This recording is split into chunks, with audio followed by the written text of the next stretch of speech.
Hi guys, welcome back to my channel. I'm Katie B. Brown, and today we're going to be looking back at some fat logic. These are going to be screenshots I've pulled from Facebook, Twitter, Reddit of course, and we're going to see just how many we get through and how infuriated I get as a fat girl who was formerly much fatter. So the first one says, stop telling people you're big boned. You're fat. Never in history have they ever dug up big bones in archaeological sites. Take ownership for your choices in diet. I have a caveat to this. You can be big boned. You can measure it and find charts on how to decide it. Most of them use your wrist size compared to your height and weight. It can be kind of fun.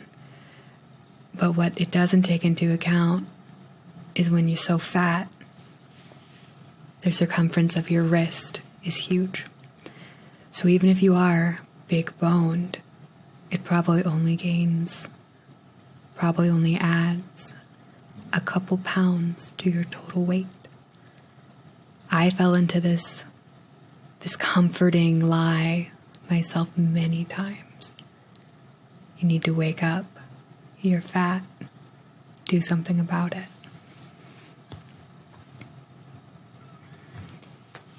Here we have a lovely cartoon from Tumblr. And it says, or rather, it depicts an overweight woman with neon pink hair in a library perusing some shelves of books. On the left, in blue, is how to lose weight through diet and exercise. And on the right, in pink, how to blame your body issues on the media. And she's considering which one of these she wants to pick up. I can tell you, it's much easier to pick up the pink one and believe that you've done nothing wrong. But the only way to change is to read the one on the left. This is a depiction of Frog and Toad. Is Frog passing a box that's partially open over to Mr. Toad? Below it says, Frog put the cookies in a box. There, he said. Now we will not eat any more cookies. But we can open the box, said Toad. That is true, said Frog. And that's why I can't keep any delicious junk food in the house. I know that if I buy it and I bring it into my house, the serving size is the box or the bar of chocolate that I ate last night because it was New Year's Eve. So I ate an entire Lily's chocolate bar. I'm not proud of my decision.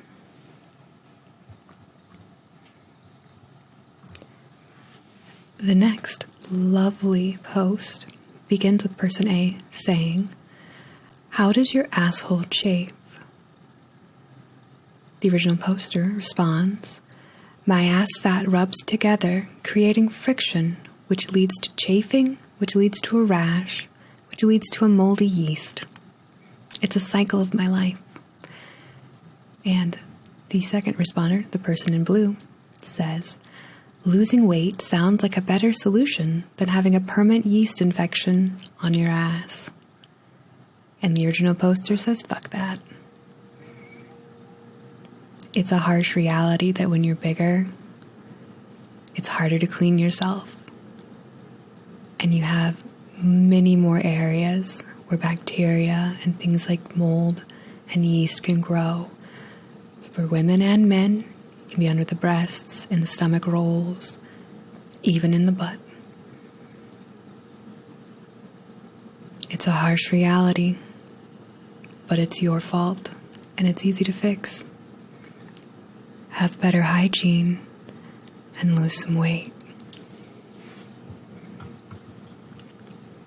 Here we have a 6-panel comic of Amy Schumer saying, I'm hungry. I haven't eaten much today. I had basically like Lay's potato chips, stopped at Starbucks and had like one red velvet and then a yogurt and like 2 scones, and they were super small, and just some Chipotle, but that stuff, like runs through you. Ignoring the fact that her jokes are not funny. This is a perfect example of fat mindset. I won't necessarily call it fat logic, but this is how your brain keeps you fat. You think back, I only had this, and you forget about the snacks, the liquid calories you gulp down.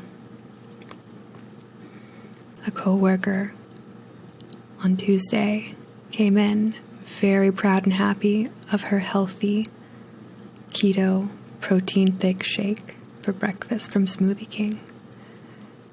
When I ask how many calories it is, she doesn't know. She knows it's low carb, which is fantastic. 690 calories for breakfast on something that won't keep you full. And then you have to limit other areas if you want to lose weight, as she is trying to do. The next post is a cartoon illustration, maybe from the New York Times Post, essentially that kind of style. It depicts an angry woman on a bed, a rather plump woman with her arms crossed, looking down. On the other side of the bed is presumably her husband, also a rather rotund boy with a stethoscope around his neck. And the caption reads, "You wanted to role play. I can't help it if a doctor would be medically obligated to say something about your weight." It's true. Weight is a good indicator of a lot of health problems that you may not have now, but could definitely be in your future because of a higher likelihood that you will contract them. Certain types of cancers, for instance, you're more likely to have if you are significantly overweight. Here, a lovely post, possibly Facebook, I don't remember.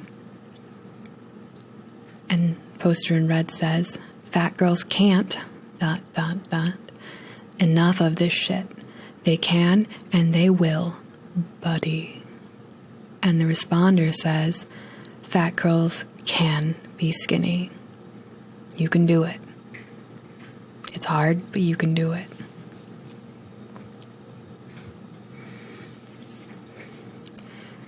This post simply says, "When will it be illegal for a doctor to weigh you?